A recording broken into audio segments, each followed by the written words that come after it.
네, 안녕하세요. 원영석입니다. 오늘도 원영석의 진실정치 애청해주셔서 감사합니다. 예, 기쁜 소식이죠.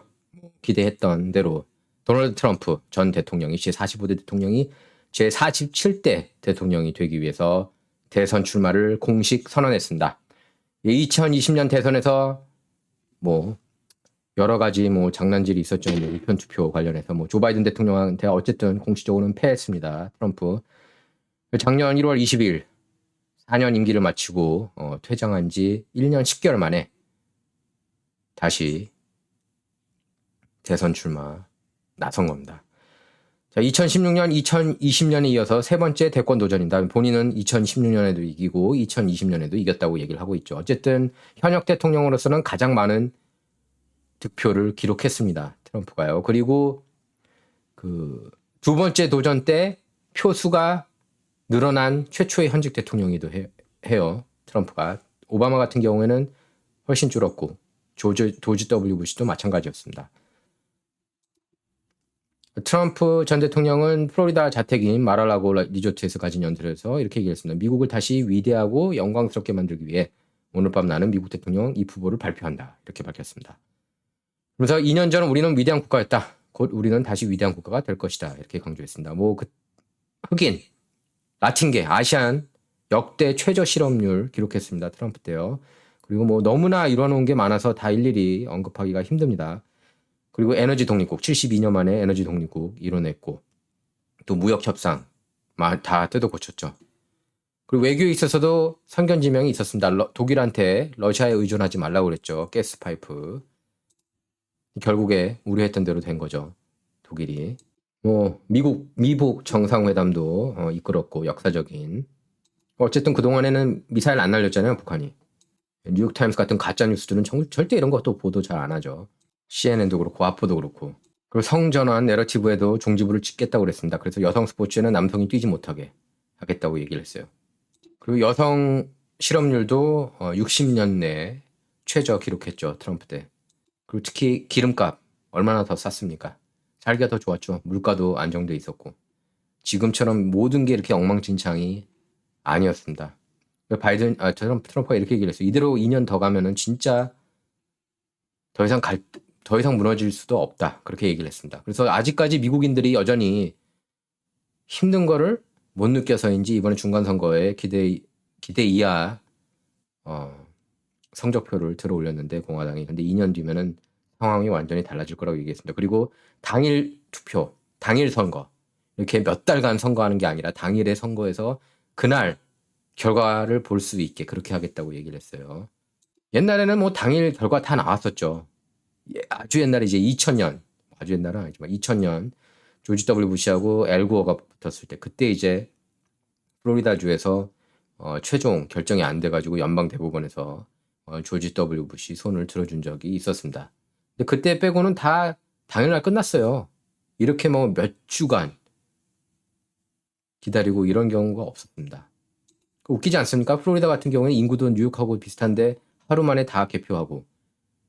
근데 특히 민주당 장악하는 지역들, 애리조나도 그렇고 캘리포니아도 그렇고 왜 이렇게 오래 걸리는지 모르겠어요. 뭔가 수상하죠.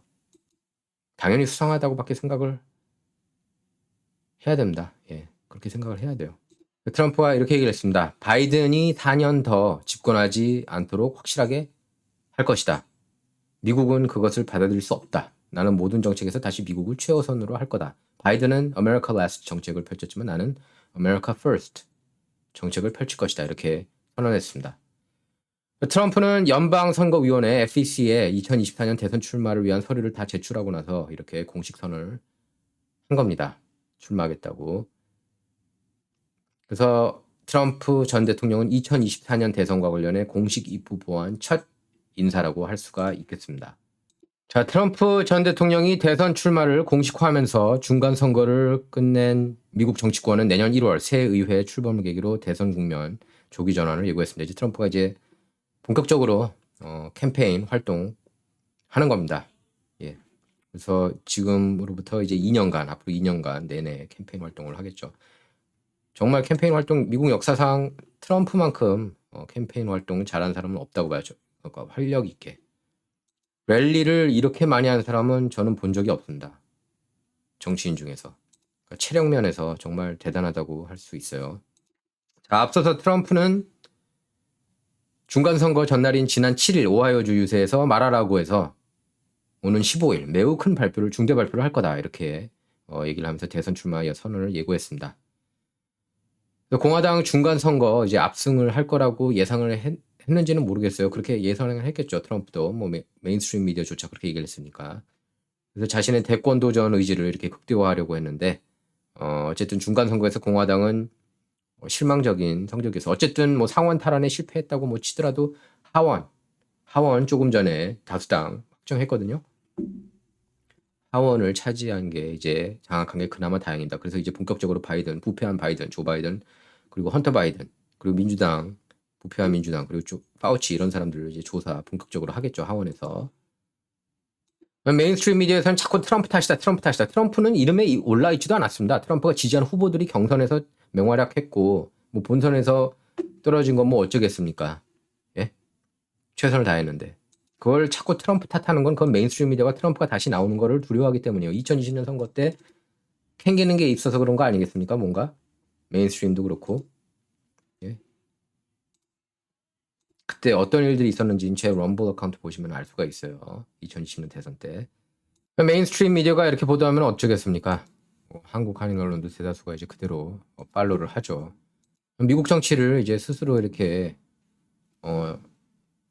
자가 평가하지 못하고 그냥 전적으로 그냥 뉴욕타임스, 워싱턴포스트, CNN을 이렇게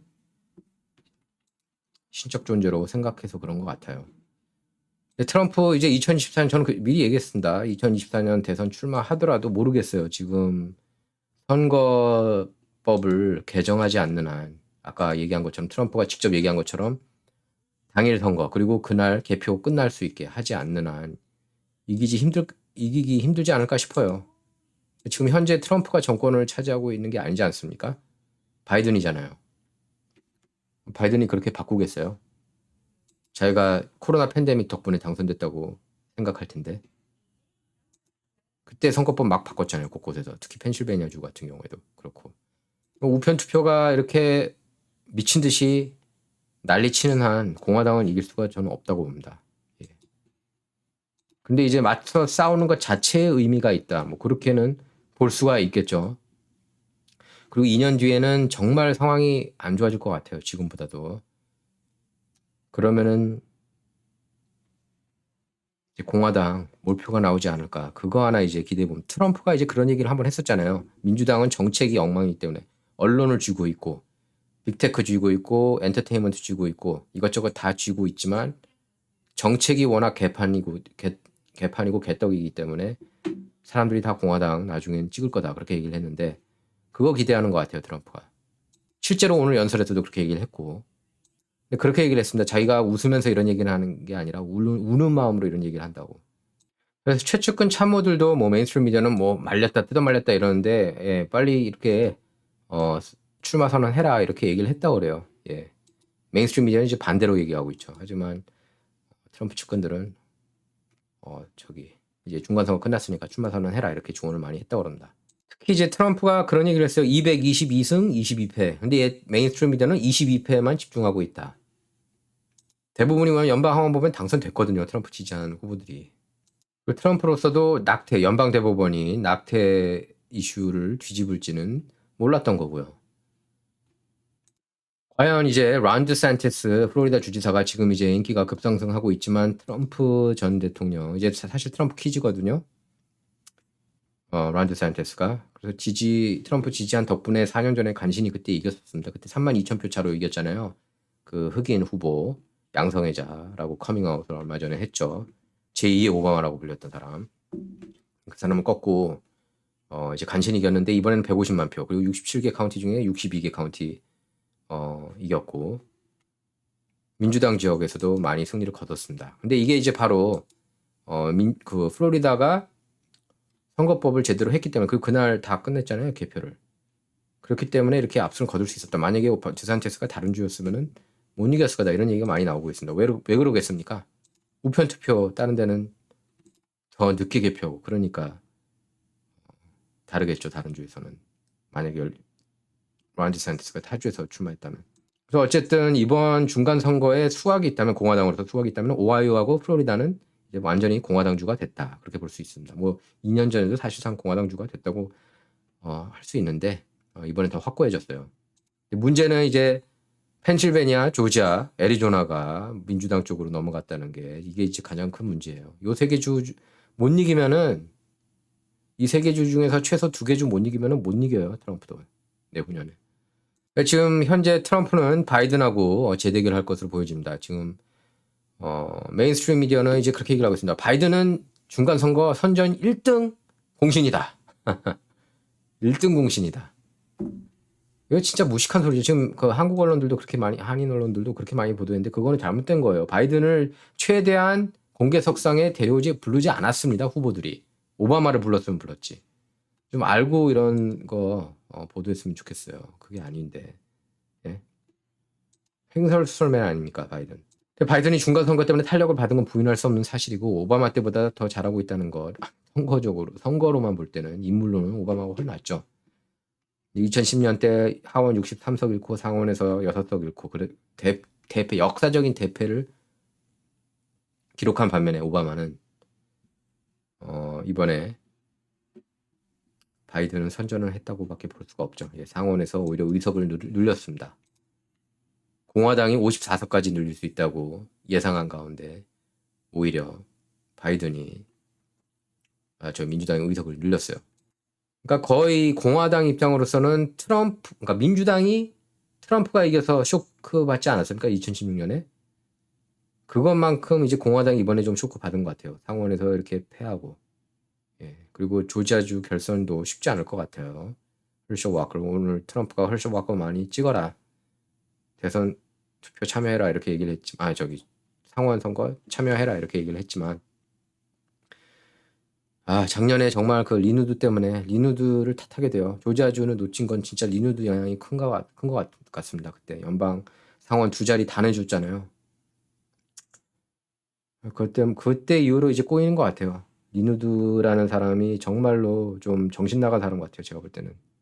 그 사람 때문에 손해보는 게 이만저만 아닙니다. 사람 마음은 뭐 좋다고 할 수 있겠지만 마음이 좋으면 뭐합니까? 정신이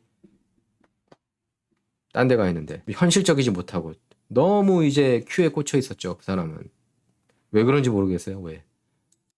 큐 팔로워들 보면은 정말 정치 서적 한 권 안 읽고 자기가 이제 저희 큐 팔로워 한 명 아닙니다. 자기가 더 잘하는 것처럼 얘기해요. 예? 자기가 더 잘하는 것처럼. 제가 이제 정치 관련은 이제 90년대부터 쭉 봐왔지 않습니까? 미국 정치. 근데 제가 큐 음모론자 한 명 만났는데 자기가 더 하는 것처럼 막 얘기하는 거예요. 저도 큐를 팔로우 그때 그냥 뭐 포스트 올라왔는지 저는 이제 모든 포스트 다 봤다고 얘기하지 않았습니까? 근데 이게 말이 안 된다. 특히 로버트 멀러가 트럼프하고 같은 편은 그게 말이 되냐. 그렇게 시작하거든요. 큐가. 그러니까 재미로 봐라 그냥. 근데 그냥 거기 꽂혀서 내가 세상에 있는 사람보다 다 더 잘 알아 이런 생각을 많이 하더라고요. 속으로는 안타까웠죠. 저렇게 팔로우하면 정말 실망할 텐데 하고. 그러니까 정치 지식 그 저변이 없기 때문에 그렇게 피해자들이 생기는 거예요. 그분처럼. 거기 있는 정보들이 다 잘못됐다는 건 아니에요. 하지만 뭐 알렉스 존스에 대한 거라니 뭐 알렉스 존스가 뭐 이스라엘 스파이라니 뭐 이런 말도 안 되는 거를 막 믿고 그러니까 정말 안타까울 지경이죠. 그런 걸 그냥 고지골대로 믿는 사람들 보면. 자, 어쨌든 트럼프는 이로써 2024년 대선 출마합니다. 11월이죠. 그리고 공화당 안에서도 어쩌면 론 디산티스 출마 안 할 수도 있어요. 왜냐면 제가 그 전에 들었던 얘기는 이제 디산티스가 출마하지 않을 거다. 그런 얘기를 제가 공화당 꽤 높은 분한테 들었거든요. 근데 지금 상황이 이제 많이 좀 달라졌다고는 할 수 있겠죠. 디산티스가 플로리다주에서 워낙 잘했기 때문에. 근데 그건 플로리다주에서 잘했던 거고 워낙 정책을 잘 펼쳤고 특히 팬데믹 때 백신 의무화 이런 거 부르짖지 않았고 그리고 백신보다는 치료에 집중했고 치료는 어떤 약들 아실 거예요. 제가 여러 차례 언급을 했던 약들입니다. 특히 럼볼에서 그걸 통해서 이제 많이 치료했고 론 디산티스가 과연 트럼프를 상대로 저는 그래요. 론 디산티스가 설사 당선된다 하더라도 이 딥스테이트 상대로 제대로 맞짱 뜰 수 있을까? 트럼프밖에 없다고 봅니다. 저는 그거를 할 수 있는 사람. 트럼프는 이미 백악관에 4년 있었고 노하우가 있고 디산티스는 지금 노하우가 없어요. 전국 무대에선. 그리고 오늘 연설 들어보 1시간 넘게 이제 연설했지만 그 연설 내용 들어보면 알겠지만 이렇게 할 수 있는 사람은 정말 그 딥스테이트, 글로벌리스트 이런 진영하고 맞서 싸울 수 있는 사람은 트럼프밖에 없다는 것을 재확인할 수가 있었습니다. 오늘 연설 들어보면요. 드산티스가 과연 그런 역량이 되는지 잘 모르겠어요. 근데 어쨌든 저는 트럼프도 괜찮고 드산티스도 괜찮다고 봅니다. 가장 중요한 건 바이든은 안 된다는 겁니다. 원영석의 진실정치 이번 시간은 여기서 마치도록 하겠습니다. 진정은 좌와 우를 말하는 시간이 아니다. 옳고 그름만 논하는 시간입니다. Not about left or right, all about right or wrong입니다. 네, 감사합니다.